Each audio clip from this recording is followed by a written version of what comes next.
Hello everyone, I'm going to be reviewing another book. This time it is Seraphina by Rachel Hartman. This book is a high fantasy novel set in this kingdom called Gored, in which there is a dragon society that is not so far away from this place, and then the human society who at some point before the events of this novel, I forget how many years, the humans and the dragons formed a treaty which people are still not exactly happy about. The humans have a lot of anti-draconian sentiment, I guess you could say it, and there is even a martial art in this book called Dracomachia. I don't know, it's this group of people who are against dragons, something like that.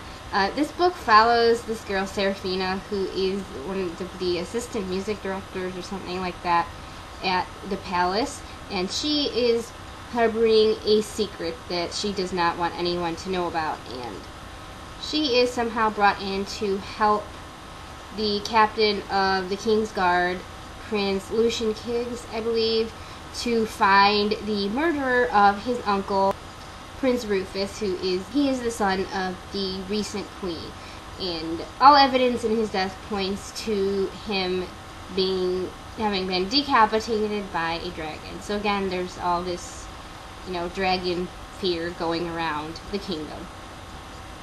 This is a day, I guess, for me to review books where I had my expectations set too high and they were not completely met, because I was super psyched, just like For Darkness Shows the Stars, to read this book. I have read and watched so many glowing reviews about it on the internet that I was just expecting nothing short of greatness and perfection, even though I didn't admit it to myself.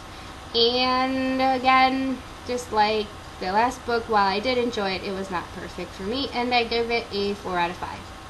I really did like the characters involved. Seraphina, I liked the romance in this book. I shouldn't have to say who it is with because you'll be able to guess just by reading the synopsis. It was not insta-love, which automatically is a plus for me. In any book that I read, if it's not insta-love, I'm like, oh my god, this is the best romance ever. But no, even more than that, this was a romance that was developed and started out, growing into a friendship, an alliance of trust and all that kind of thing, and then it bloomed into a romance, which I was quite happy about, there being no insta-love. I liked a lot of the characters in this book, Seraphina herself, some of the other featured characters like Princess Griselda, Prince Lucian Kiggs, her cousin and fiancé, Seraphina's father, even though he's not in it so much, Orma, who is Seraphina's tutor and happens to be a dragon. Dragons in this world are, I forgot to mention this, able to take on human form and become what's called, I think, Sarantrai. I don't know if I'm pronouncing it right, but that's what they're called when they take on human form. But they're required to wear bells to just show that they're dragons. I loved Orma very much. She's probably my favorite character in the book. Dragons in their natural state are not capable of feeling human emotions, but when they transform into humans, they are. And since they're not used to that, they try to find ways of shutting out those emotions because it's very hard for them to deal with. And you get to see that with all of the transformed dragon characters in this book, pretty much having to deal with emotions in some way or another.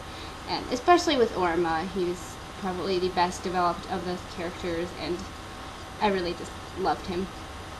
My main problem with this book, really, because watch any other or read any other reviews and you'll get to see all of the reasons why it was so good, but my main problem with it is that basically it's quite confusing to get into. It is definitely a well-developed world that Rachel Hartman has created, but perhaps too much so. The fact that she had to include a glossary of cast of characters and a glossary of terms in the back just shows how there are many invented words in this book, which definitely lend a feel of realness to the whole world building element, to have all of this lore and things like that. But especially in the beginning of the book, it was so confusing to get into. I'm like, wait, what is she talking? What's that word? I don't understand. And having to keep flipping back and forth between the story and the glossary was a little bit tiresome. And it wasn't until at least over 100 pages in where I was finally able to get past most of that and finally become actually immersed in the story.